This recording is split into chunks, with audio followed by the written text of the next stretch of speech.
I think it's really important for a patient who's struggling with chest pain and may be told you don't have blockages, and so your chest pain is likely not your heart. Maybe that isn't sufficient enough. That until they maybe interact with a center of excellence that has some specialty in evaluating for other causes of these chest pain, you don't know for sure that it's not cardiac. And there's a lot of patients who would benefit from this testing and some treatment to try to help relieve this chest pain and improve their outcomes as well.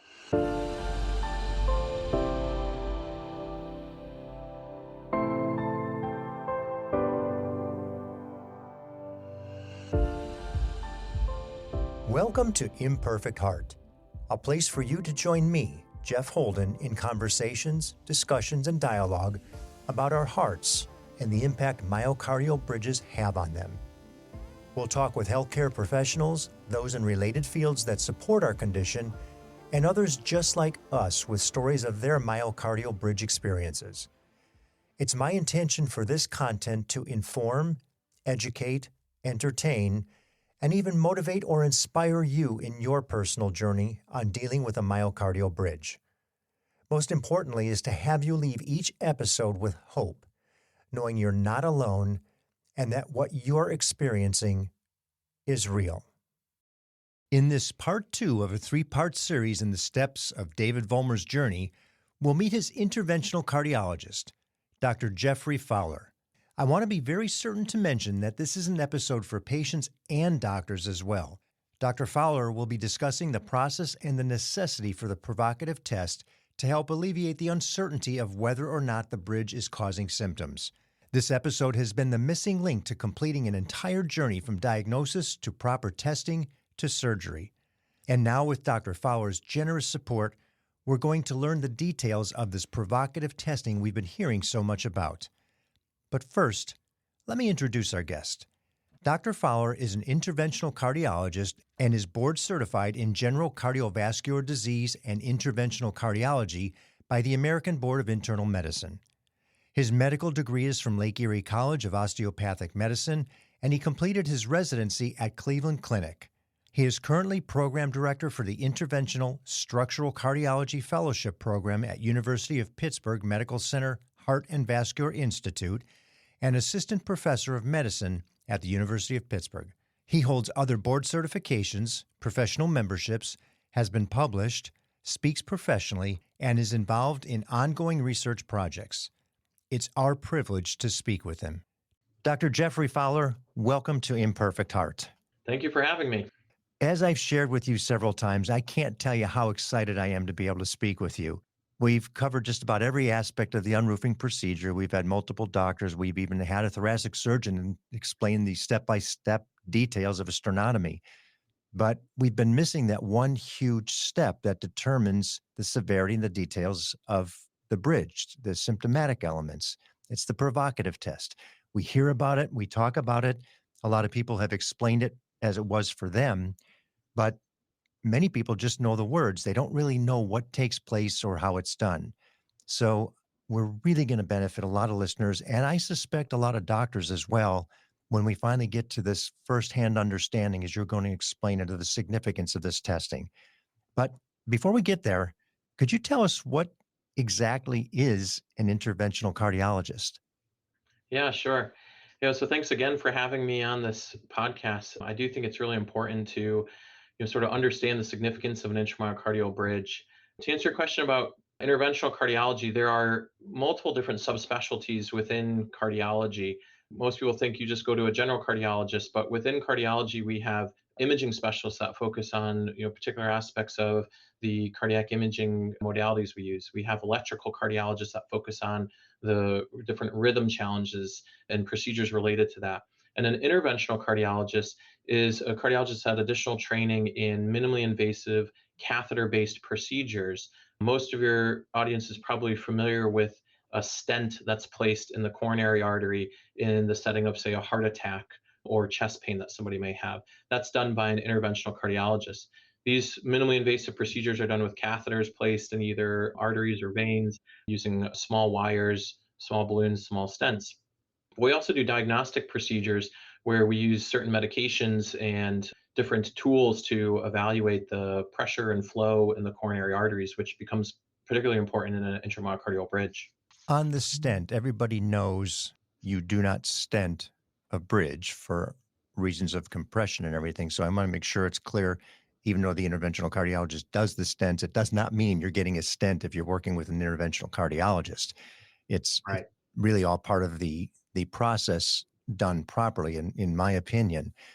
They know that the discovery, many of our listeners know that the discovery of the myocardial bridge is best done non-invasively through a CT angiogram Mhm. and with contrast, of course. Since that's the first step, I'm sure you also review the CT to confirm the nature of the bridge before you suggest moving on to the provocative test. Could you tell us what's important to ask when getting that CT angiogram and just give us an overview of it when somebody's starting their journey on diagnosis? Yeah, so a coronary CTA is an important non-invasive anatomical assessment of the coronary arteries. So a lot of these patients may not even know they have a myocardial bridge. They present typically with chest pain. And so part of the evaluation of chest pain includes usually starting with non-invasive testing to assess their chest pain. Those can be either anatomical tests like a coronary CTA, where we actually look at the blood vessels, we're looking for things like atherosclerotic or cholesterol plaques. We're looking at the origin and course of the coronary artery. We're looking for abnormalities in the coronary artery, like a myocardial bridge. But other patients may get non-invasive testing like stress tests, which look at functional assessment of the coronary arteries. If a patient has a myocardial bridge either diagnosed on a cath originally, or there's some concern for it and we order a coronary CTA for that specific reason, what we want to do is we want to make sure that we're fully evaluating that myocardial bridge. So coronary CTA is a special type of CAT scan that does give contrast. It's a gated CT scan, which means that it is timed with the cardiac cycle. Coronary arteries fill in diastole, or the resting phase of the heart. And so we want a high resolution scan that can split off sort of the systolic phase and the diastolic phase of the heart, so we can look at when the coronary arteries fill. The whole cardiac cycle is also helpful on a coronary CTA, because the imager can look at that whole cardiac cycle and look at both systole, when there's often compression with a myocardial bridge, and then diastole, and make a comment about the systolic compression that occurs in a coronary CTA. The other aspects of a bridge that we're looking at are the length of the bridge, the depth of muscle that's overlying the artery. So there's a lot of important aspects of a coronary CTA that can help to identify the bridge and important parts of the bridge. Oftentimes, too, we know that there could be as many as 1 in 4 people with a myocardial bridge. Obviously, not 25% of the population is symptomatic. Somebody presents with chest pain that doesn't seem appropriate for their particular health, lifestyle, et cetera. Why would a cardiologist not start with this to rule out a bridge immediately? Well, as you mentioned, there are a lot of patients that have bridges that are asymptomatic. And when we're evaluating chest pain, a myocardial bridge is not the most common cause of a chest pain syndrome. And so most cardiologists are dealing with patients who have some characteristic of their chest pain that is considered sort of classic for blockages, which may be an exertional chest pain. They may have other risk factors for atherosclerosis, like high blood pressure and high cholesterol, and their age plays a role. And so the atherosclerotic plaques or blockages are the most common cause of chest pain. And so most cardiologists do start with either a functional assessment, such as a stress test, to look for the blood flow in the heart arteries as a first step. And then oftentimes, if there's some concern on that, they'll move on to an anatomical assessment with either a coronary CTA or potentially even moving directly to a heart catheterization. So while a lot of your audience, is particularly attuned to a myocardial bridge as one of the causes for chest pain, from my practice, that is not the most common cause of chest pain that I see on a day-to-day basis or in most patients. And that makes sense. One thing we see often, let's say you go to the hospital where you're presenting with chest pain, you're concerned, quite often they'll do an angiogram right away. Hmm. Prior to the CT, Hmm. why would they do the invasive first versus the the CT first? Yeah, so it really depends on how the patient presents, what their symptoms are, how convinced you are that there is some abnormality that may need an intervention. If they're having ongoing damage or a heart attack that's going on, moving directly to an invasive study is the appropriate next step. A coronary CTA does have its limitations. We talked about some of the strengths of what it can identify in the bridge, but as cholesterol plaques calcify in the arteries, that calcification sometimes makes it very difficult to know what's on the outside of the vessel versus what's actually encroaching on the lumen and decreasing blood flow to the heart muscle. We get some of the calcium just obscures the view of the vessel. So there's a lot of reasons why invasive cath may be the first step. And someone, it really depends on their symptoms, their presentation, our concern level, those type of things. Yeah, and that makes sense too, because if you're in the hospital and you are presenting with a heart attack, you get elevated troponin levels. I can appreciate now then why you might go to that, Right. that extreme first. So now the patient is fortunate or unfortunate enough to have been diagnosed. We know you're symptomatic. We know something's going on. You've got your CT.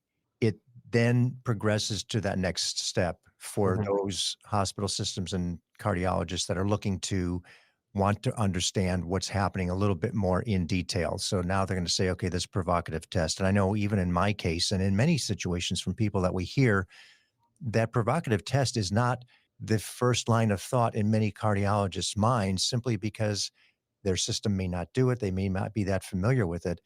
And we were at wit's end on our end, cardiologists, the electrophysiologists, everybody that was working on my case. So we have no idea. We don't know what to do with you. Yeah. There is one more test because I had severe endothelial dysfunction. And so I had vasospasms. They said, we don't know why that's happening. There's no clogged dysfunctioned arteries. Everything looks great. Maybe you just need to get this test, and there's a handful of places that you can get it done. So I was fortunate to be able to be referred to Stanford. Yeah. Myocardial bridge never even entered into the equation still, even though somewhere in there we find that they did recognize it. Nobody told me about it. Yeah. And then, of course, the provocative was a completely different beast once we were done. So you see the CT. The CT demonstrates that there's something there, that it's a myocardial bridge. Now they're referred to you in the system. What's going to happen next? How do you prepare the patient for what's going on and what you're going to be able to identify through this provocative test? Yeah, I mean, if I take a step back, even, in that scenario, it is not uncommon once a myocardial bridge is identified, say on a coronary CTA, and you have some amount of symptoms associated with it, to do an empiric trial of medications. And some of that's a risk benefit, sort of analysis. When we talk about doing a provocative test, we're talking about moving on to an invasive procedure with manipulation of certain medications to change the dynamics in the heart to make a diagnosis. However, there's some amount of risk with that as well. And so a lot of patients respond very well to an empiric treatment of medications that can help to reduce their symptoms. I think it becomes when we're really unsure what's going on and they're either not responding to an empiric treatment of medication, or in the case where I think we're going to talk about a little later today, there are some patients who are very adamantly against taking medications without having an established diagnosis, that we move on to an invasive test that can help to establish a diagnosis. And so when that's the case, we move on then to the heart catheterization. And when we do this heart catheterization, most of the times at this point, we know that atherosclerosis is not the driving concern here. We've seen on the coronary CTA, they have no coronary calcium. There is no atherosclerotic burden. And we're really looking to identify the other causes of chest pain that are often overlooked or sometimes not even assessed for because, as you mentioned, certain systems don't have the ability to do that, or maybe even some of the understanding of how to get that accomplished. So when I bring someone in for that type of provocative testing or physiologic testing, I usually prepare them by first describing what's going to happen. So I bring them into the cath lab the day of the procedure, and we talk about what's going to happen during their heart catheterization. So I will enter the artery either in their wrist in the radial artery or in their groin in the femoral artery. And we bring them into the cath lab. We sterilize and place sterile dressings down on them. I give them some light sedation to help to relieve some pain and anxiety, but they're still going to be, for the most part, awake We want them breathing on their own. We want to be able to talk to them if we need to. We'll provide numbing medication over the site that we're going to be entering. And we enter that artery, like I said, either in the wrist or the groin. We then put catheters up into the arteries and we take pictures with contrast dye of the arteries. After we take those initial set of pictures, then we start to work through an algorithm where we assess the different causes of chest pain. So one of those causes, as you mentioned, may be endothelial dysfunction or vasospasm. We will do a full assessment of the microvasculature of the heart and understand if there's any dysfunction there. And then if there is the concern for a bridge, then we'll go on and do physiologic testing and perhaps even intravascular imaging of the bridge as well. You mentioned We're Awake, which I recall vividly. And for anybody that's thinking this is a painful procedure, you really don't feel much. You have us pretty well sedated and comfortable. But I will suggest it is a bizarre procedure when we are actually talking to you as you're in our hearts doing things and we recognize things happening. And Yeah. the next part of that is you use a chemical that's, from what I understand, not so easy to get hold of, acetylcholine, but Yes. it's a chemical that's found naturally in our system. It controls muscle contraction. Right. And by inserting that into the artery itself, how it responds is what dictates the severity of dysfunction, correct? Yeah, so for vasoreactivity or looking for vasospasm in an artery, we'll start with the acetylcholine provocative test. This is specifically looking for endothelial dysfunction and vasospasm. And you're right that while this is a naturally occurring substance in the body, getting it in a pharmaceutical form that we can then deliver into the coronary is a little bit challenging. It actually is a formulation derived from eye drops, acetylcholine eye drops that the pharmacy helps to create a stock solution of that's been diluted down that we can use to inject into the coronary artery. And acetylcholine works on the inner lining or the endothelium of the artery.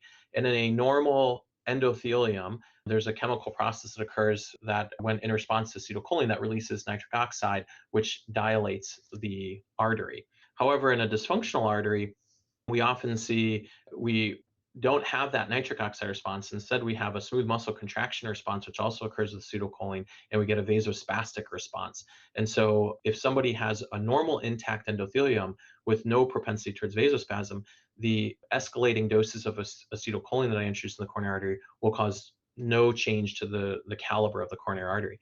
But if there is either endothelial dysfunction or significant vasospasm, with even some of the lower doses of acetylcholine we immediately see that artery clamp down and the blood flow reduced to the heart muscle. And often that's associated with symptoms, chest pain. I see EKG changes on the monitor that I'm monitoring with. So it often can be quite dramatic.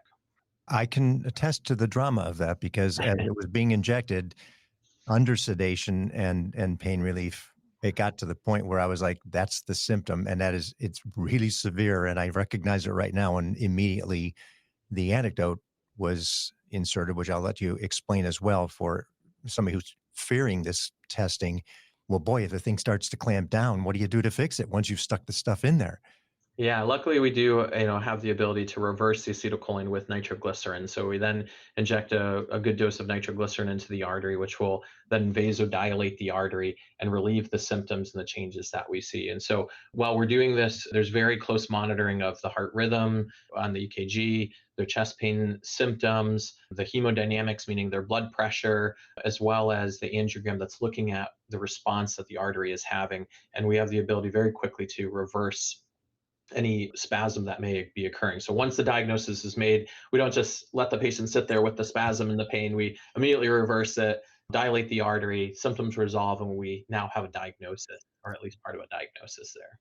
Yeah, and that's the beauty of being communicative when you're on the table. It's like, yeah, this is hurting. This is the pain. This is what the Yes. sensation is, and you've been able to create it and then negate it. And And some our, of that, our those place for that. concerns get addressed ahead of time too. When I do a procedure like this, I try to go step by step with the patient before the procedure about what medications I'm going to be using, what the responses that we may anticipate with these medications, and how we'll handle those to try to just waylay some of that anxiety as well. That these are controlled settings. We're doing this in a very stepwise fashion, and we have the ability to to take care of what happens in there. And to emphasize the use of the chemical, the proper use of the chemical, the understanding, the skill set on how to relieve the symptom. All of this is this is a trained skill. This isn't something somebody's going to come into and start just Yeah. attempting to do on their own in a system that thinks they can do a provocative test. It's quite a sophisticated procedure. Yeah. And in a myocardial bridge situation, you may or may not have an endothelial dysfunction. So you may find people who you do this test and everything works fine, even though they are having a symptomatic bridge, correct? Right. So vasospasm or endothelial dysfunction does run hand in hand with bridges, that we often see them together. But when we are assessing for the physiologic significance of a coronary bridge, what we're really looking to see is how impactful is the systolic compression of that muscle in the artery, especially as you elevate your heart rate into what it would be in an exertion. And so that's yet another part of the test. So we may start with the acetylcholine provocative test to assess the endothelium to see if there's also spasm as part of the problem that's going on. But then we also will move on in a bridge and do special physiologic testing with yet another medication called dobutamine. So, dobutamine is an inotropic medication that works on the beta receptors of the heart to speed up the heart rate and increase the force of contraction. And by giving escalating doses of dobutamine, I can drive a patient's heart rate up into a range that they would see when they're, say, exercising. And in fact, in order to get a diagnostic test, my goal is to reach 85% of their peak predicted maximal heart rate. And so if I can hit that heart rate goal and they don't have a drop in their blood flow, then that bridge is really not physiologically significant for them. But if at any point prior to hitting that 85% goal, we see a significant drop in the blood flow from that bridge, then we know that systolic compression, the decrease in the diastolic filling time or the relaxation filling time of the vessel, is causing a decrease in blood flow to the heart artery, and that's a significant bridge. And I'll share again in that process and the procedure as the dobutamine is being entered, it's almost as if the interventional cardiologist is speaking to you as if you are the recipient of a gas pedal. Mhm. And okay, we're going to accelerate your heart. You're going to feel this is going to feel a little bit awkward. It's one of the most bizarre sensations to be laying still and have your heart racing as if you were running up a hill Yes. and just feel the sensation of the movement upward in terms of the heart rate to the point where it reaches its desired beats per minute, and then you start to back it off again, just as if you were stepping on the brakes. Right. Again, for the people who are listening and about to undergo a provocative test, it's all intentional, it's understood, and you're in great hands. It's just going to feel very, very strange as you go through the process. Yeah, it's a bizarre feeling to feel like you're exercising while you're laying flat on your back on the table. There's some people who would like that and think, "Hey, can I lose weight by letting you? Can Yeah. you figure a way to do this?" Why do you think there's only a handful of healthcare systems that do this provocative testing, or do you see now more and more acceptance of learning and using the testing? Yeah, I mean, I would say there's definitely more and more acceptance and learning and a growth in the field here of assessing for different types of chest pain other than atherosclerotic plaques. So in that, I know your audience is probably familiar with the term ANOCA or Yeah. angina without obstructive coronary artery disease. And there is definitely a growth in this field. However, it is still for the most part, organized into what I would call centers of excellence. So these tests are highly specialized tests. They require some specific equipment and software in the pressure wires or flow wires we're using to assess the blood flow in the heart arteries. It also takes time and specialized medications and specialized observation of the patient, ability to reverse what's going on. And so, as you can imagine, you want those expertise to be centralized in areas that do these frequently, that see these patients on a regular basis and are comfortable with these things. So while there is definitely growth in this field, and I think that there will continue to be growth in this field and it will become a little bit more ubiquitous, there are still centers of excellence that will likely carry the bulk of the volume and be driving this field. I also want to applaud you. You mentioned Inoka, and I know during the process of David Vollmer's testing, you actually reached out or had communicated with Dr. Shaw, who is doing the Yale study, Yeah. who has been one of our guests. And I just think this the collaboration and the understanding of trying to get some best practices for these procedures for all of us who have the condition. We just can't do enough of that. And if I'm not mistaken, you actually communicate with Dr. Tremmel of Stanford as well, correct? Yeah, I haven't actually spoken with her directly, but we have reached out to her and she will be coming to Pittsburgh to UPMC to be giving one of our cardiology grand rounds. And I have a dinner meeting with her the night before. So I am looking forward to picking her brain even more directly during that meeting. But Dr. Shaw and I, are close and we communicate through phone call and text. And he certainly is one of the leaders in this field, along with Dr. Trumbull as well.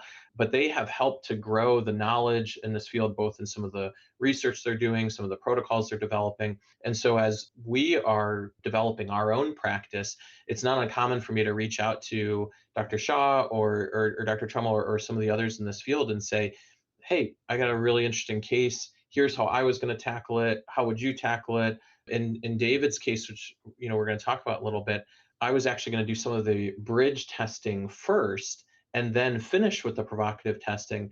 And Dr. Shaw made a comment that he likes to do the acetylcholine provocative testing first before the wire is introduced because the wire itself can cause some vasoconstriction. I thought that was a wonderful recommendation. And so I think right before we started the procedure, I may have mentioned to David that I was going to change the order up a little bit from my discussion with him in the preoperative period. And I don't think he was thrilled by that, but I think he understood, the rationale for it as well and trusted us to move forward with it. And by now, I'm hoping most people have heard David's episode of his journey. He is quite the research oriented individual with a very strong opinion on how he wants his Yeah. stuff done. And he was one of those characters that would have said, no, I don't want the medication. Just skip the medication part. I'm happy. I'm authorizing you to go ahead and do the provocative test on me and let's figure out what's going on. I actually think that's a good point to discuss the procedure in his case. Yeah. He's given us the permission to use his report as an example. And would you now walk us through what it looked like going through David's provocative testing? Yeah. So as you mentioned, David came to us with a myocardial bridge that was seen on a coronary CTA. Now, this was done at a different institution. I don't have those images for you, but at the point that he was referred to us, we were at the stage where we were recommending proceeding forward with an invasive coronary angiogram, the heart catheterization with all of the provocative and physiologic testing. So I'm going to share the screen. And so what you're going to see here is this is David's angiogram, which he has graciously allowed us to show. And so we can see at the top of the screen, if you can see my cursor, this is the catheter that's been inserted into his radial artery coming down his aorta and cannulating his left main coronary artery. And the radiopaque or black lines you see here are the contrast dye going into his arteries and lighting up the lumen of his arteries. You can see his arteries are large. There are no blockages inside the arteries. They look normal for the most part. Because this is a 3D structure and X-ray is a 2D modality, we take these pictures in multiple different views. And so if you focus on this panel here, we're looking at the contrast dye going into his LAD or left anterior descending artery. And I hope if you focus on this segment of the artery where it sort of straightens out a little bit, as you watch the contrast dye go in and you watch the heart beating, you can appreciate maybe the caliber of the artery becomes compressed when the heart actually squeezes. And we call that dynamic systolic compression. So with each systole or each squeeze of the heart, the muscle overlying the LAD is squeezing some of the contrast dye and therefore some of the blood out of that artery and compressing that artery. Now, as we discussed, the arteries fill predominantly during diastole or during the relaxation phase. And so oftentimes there's no symptoms at rest because even though there is some amount of compression with each systole or each contraction, because it fills during diastole, the blood flow to the rest of the heart muscle or the myocardium is still preserved at rest. When you exert yourself and you increase your force of contraction and the heart rate, and then you decrease the amount of diastole or filling time that the coronary arteries have, we can then see a drop off in the blood flow to the distal vessel. And that's what marks a hemodynamically significant myocardial bridge. So, as you mentioned, there are a lot of patients who have a bridge that are not hemodynamically significant and are unlikely the cause of their chest pain. But if we can prove that at elevated heart rates and force of contraction, this blood flow is decreased to the heart muscle, then that is the most likely cause of their chest pain in a bridge. So I hope you can make out that squeezing, that is his bridge, and it's confirmed where it was seen on the CTA as well. So the next phase of the test, as I mentioned, is we went to the acetylcholine provocative testing. So on the far left here, this is the baseline angiogram for reference that we just looked at, and we're going to keep our eye on the LAD vessel, so the major artery running down the front of the heart here. And you can see here, I first gave him a test dose of just 10 micrograms of acetylcholine just to see how he would tolerate it. And he tolerated it well without any concerns. And so then I went on to the provocative dose, which is 100 micrograms of acetylcholine.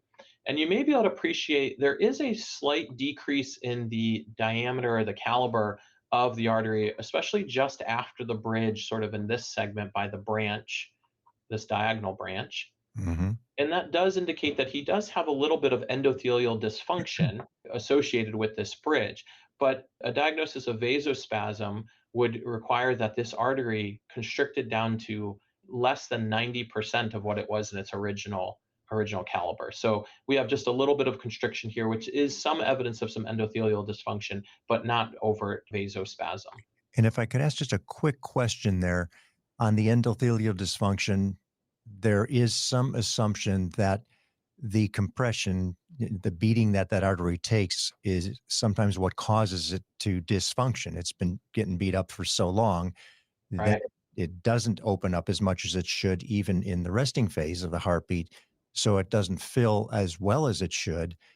And on top of the endothelial dysfunction with the compression for the vasospasms, you have a compounding effect of cascading pain in some cases or ischemia, correct? Yeah, absolutely. That's Okay. absolutely correct. And that's why it's important to sort of assess this part of the test as well, with the endothelial dysfunction, the vasospasm with the bridge. In a severely endothelial dysfunctional situation, would you just see that whole image disappear? Yeah, almost the artery itself would almost completely disappear, almost like it's on a shoestring. It's almost the caliber goes to almost nothing. Like I said, it has to be greater than 90% constricted. So you get a very robust constriction of this vessel. Okay. And so, as we mentioned earlier, we then reverse the acetylcholine agent, and you can see now his arteries are back to the sort of their normal caliber they were before the acetylcholine went in. So that's an important part of the provocative test. So then we'll move on to the next phase of the test. So this is the dobutamine challenge that we talked about. So we insert a special pressure wire with a pressure sensor as a surrogate for flow down the artery, and we measure at baseline the flow at the catheter and at the pressure sensor here in the middle of the artery past his myocardial bridge. And at baseline, he has normal flow through this myocardial bridge. We then start giving him escalating doses of dobutamine. And what we're trying to do is get a decrease in the ratio of blood flow or the pressure ratios from before the bridge and after the bridge, less than 0.76. So this number up here shows the decrease in blood flow from before the bridge and after the bridge at escalating doses of dobutamine. And when we hit 130 beats per minute, which is well under his 85% of peak maximal heart rate, his bridge became hemodynamically significant at 0.69. So I didn't need to drive him up to 140 or 150 beats per minute, which would be sort of that 85% mark, because even at 130 beats per minute, which, as you can imagine, someone as active as David is, he hits that heart rate target probably fairly quickly with his exertion. We can see a drop in the blood flow across that bridge. Therefore, you're symptomatic. That's where you start to Right. feel. So at this point, we can say David definitely has a drop in blood flow across that bridge at a heart rate of 130. And so, given his exertional symptoms and the lack of all of the other causes of his chest pain, that this is the cause for it. And so, before we say the bridge is the only cause of it, we do go on and we do further testing, which I'll show you here. We tested his microvasculature as well. So that same pressure wire has a temperature sensor as well. And so what we do is we take small aliquots of cold saline, three milliliters of cold saline, and I inject the cold saline down the coronary artery, and I measure the mean transit time of the cold saline down the artery at rest. And then I give him a vasodilator medication, yet another medication. This one is called adenosine. And adenosine will dilate all of the microvasculature and all of the arteries of the heart. And so I can then look at the mean transit time of that cold saline when the arteries are fully dilated. All right. And so that should increase the mean transit time because we're getting increased flow through the arteries. And that difference of the rest flow compared to the fully hyperemic or fully dilated flow is called your coronary flow reserve. It's your ability, your heart's ability to increase the coronary flow reserve by dilating the arteries in response to an increased need, such as exerting yourself.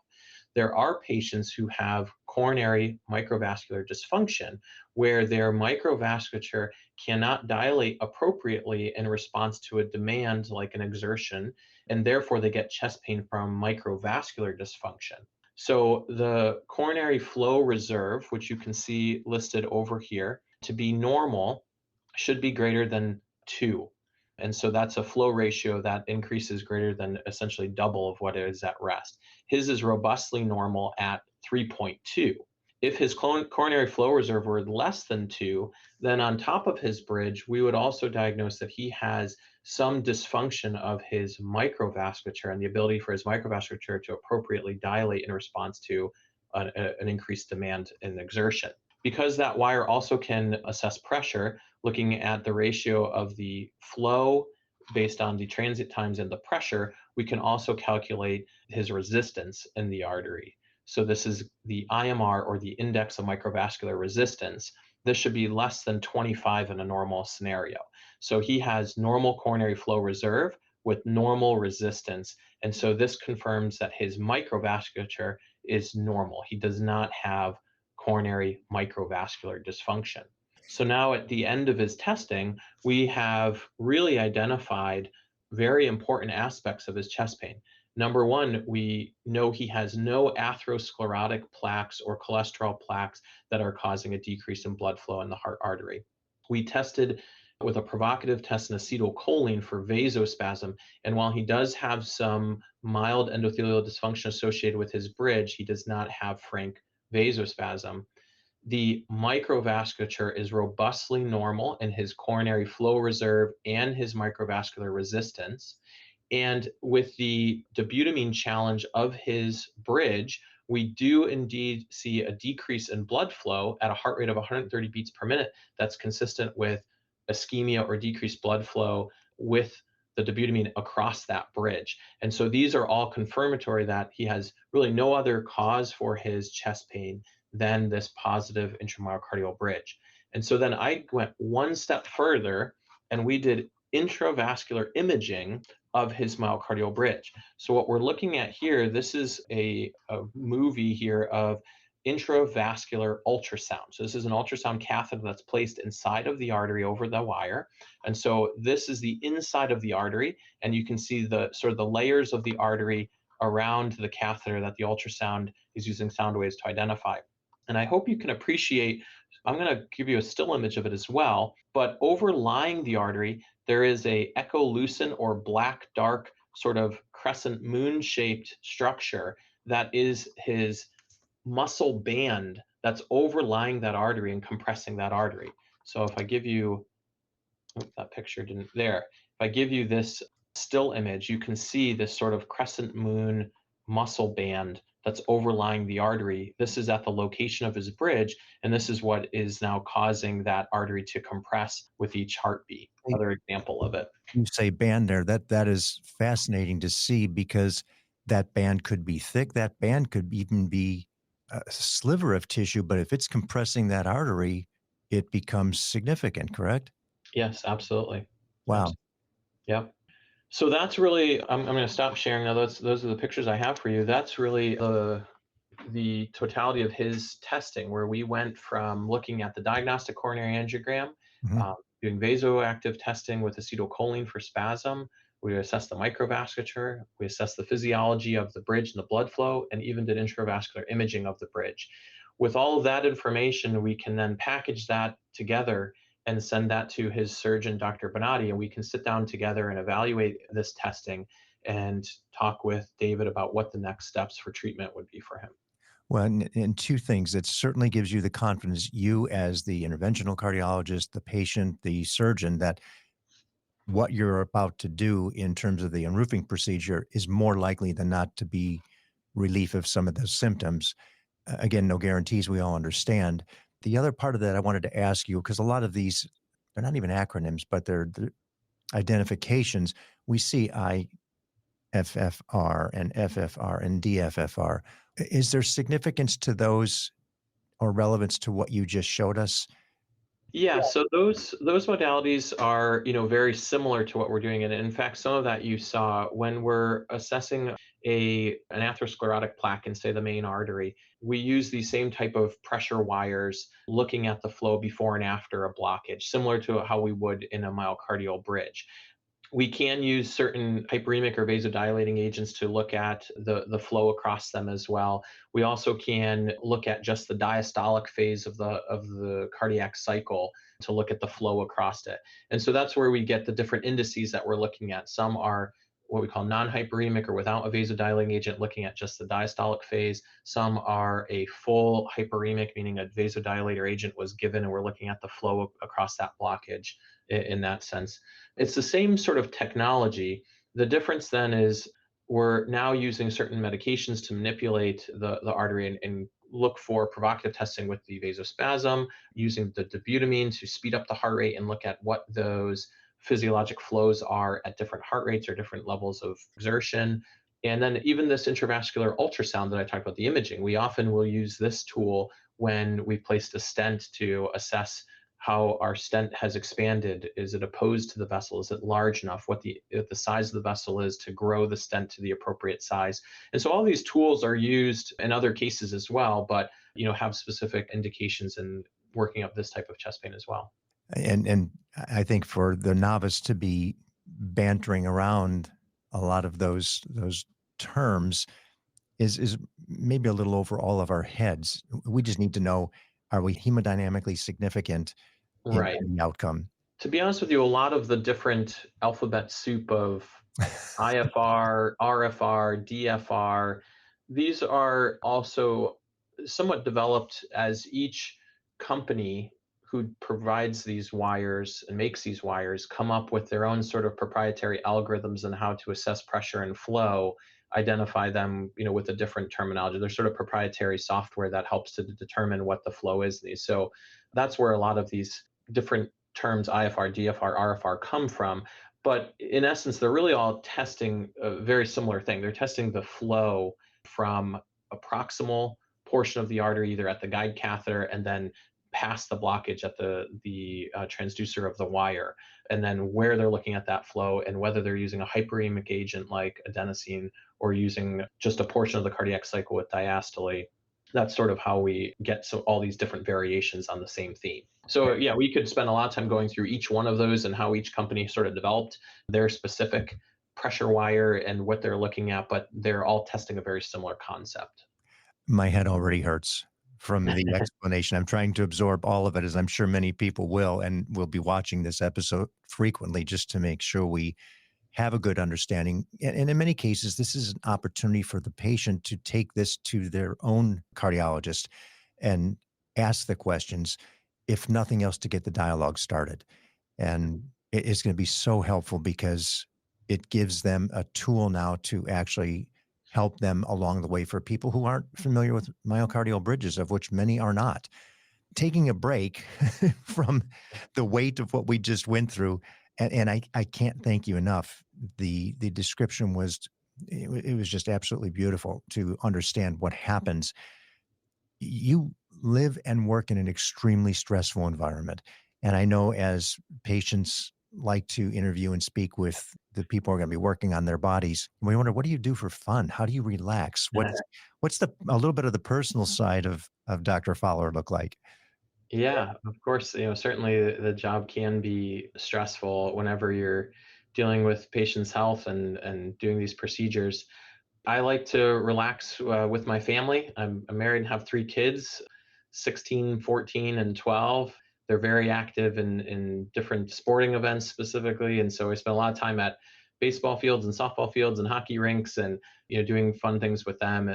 I also, like to exercise. I'm a big runner and do some biking as well and some resistance training. And so those are, the best ways for me to unwind is getting active, being with family, friends, loved ones, trying to keep perspective on what's going on and try to untangle some of the stress sometimes. Sure. And good for you. Having three almost teenagers now, I can attest, having have four adult children, you'll have your hands full for a period of time in there that'll just keep you very, very busy in a variety of different ways that you never even thought could keep you busy. Yeah, So sure. good. And it's great to hear that you're actually taking care of yourself as well, because it's so important, given the stress that you're under. Yeah. How about any last words to leave with our audience before we wrap? I know your procedures now in the hospital, UPMC, are changing to where you're taking on different cases. You're looking at things a little bit differently. And we are thrilled that we now have another resource in Pennsylvania to go to, trying to establish somebody in every state where we can say, here's a quality institution. Yeah. Tell us what's happening there. Yeah, so like I mentioned, the most common cause of chest pain is still atherosclerosis, and so oftentimes patients get to cardiologists and get testing, even invasive testing, looking specifically for atherosclerosis, and that often is the cause of their chest pain. But there is a whole another group of patients who do not have any atherosclerosis, but still have very real cardiac chest pain. And a lot of these patients, after they go through a cath that shows no blockages, are told, oh, your chest pain is non cardiac, it's not associated with your heart. And that may not necessarily be true. And so, what we're developing here has been developed at many other large institutions as well. We're looking at chest pain syndromes that occur for reasons other than atherosclerotic plaques. And so we've talked about those today.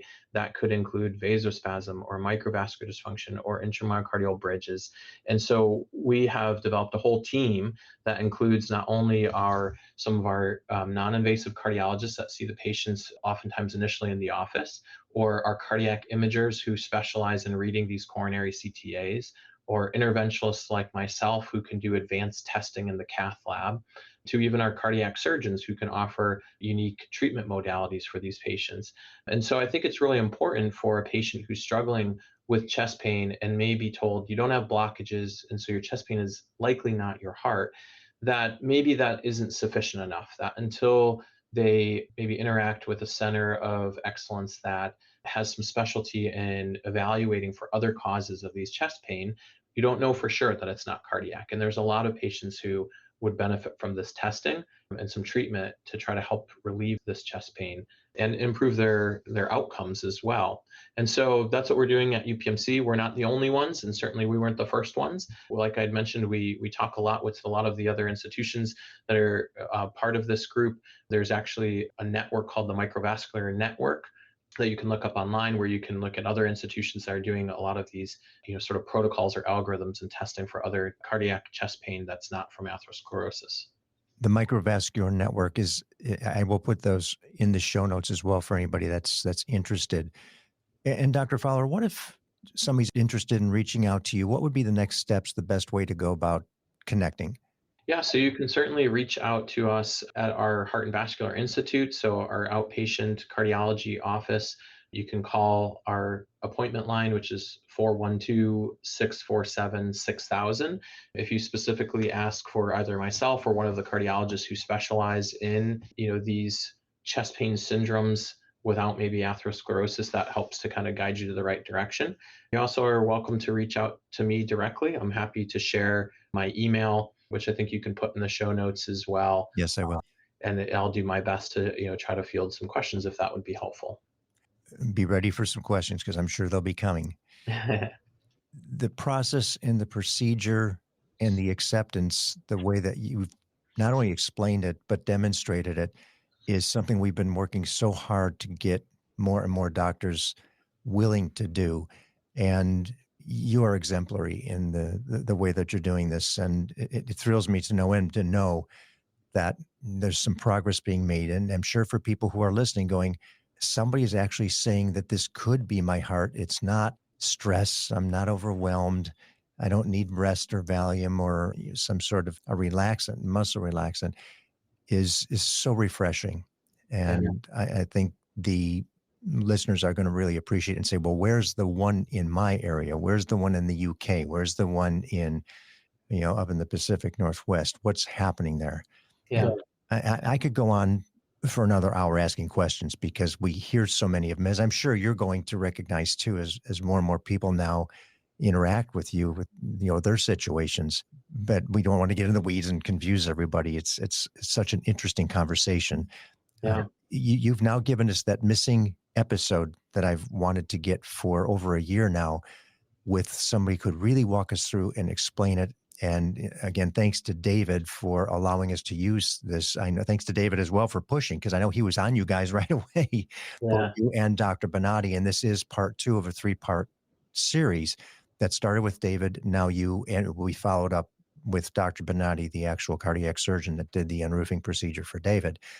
So thank you so much for what you're doing in your team and setting it up at the system at UPMC. The leadership there has a brilliant foresight for something that's coming down the pike as we continue to learn more about these myocardial bridges. And again, thank you for the excellent and beautiful demonstration of all these things we hear about but haven't seen. So from the bottom of my imperfect heart, I appreciate you. Thank you Thanks. for all you're doing, and thank you for your time today. Yeah, thank you for having me on. I think you're in for a real treat for your next phase of this with Dr. Bonatti. He's got some really neat things to show you. And I just appreciate the opportunity to come on. And I thank you also to David as well for being so willing to share this with the world. So thank you for having me. Thank you again, Dr. Fowler. Thank you for listening to Imperfect Heart. It's my hope that this information helped in some way to improve your situation or will help you better understand this condition. More importantly, that it gives you hope through stories that there is help and you most certainly are not alone. If you've been diagnosed with a myocardial bridge, please be sure to join the private Facebook group, Myocardial Bridge Support Group. For more information about our program or to reach me directly, visit the website, myimperfectheart.com. If you like what you heard today, please give a positive review, thumbs up, high five, or whatever your app likes. And be sure to share with everyone important to you so they understand what it is you're dealing with. Please subscribe as well. Welcome each day with gratitude and positivity.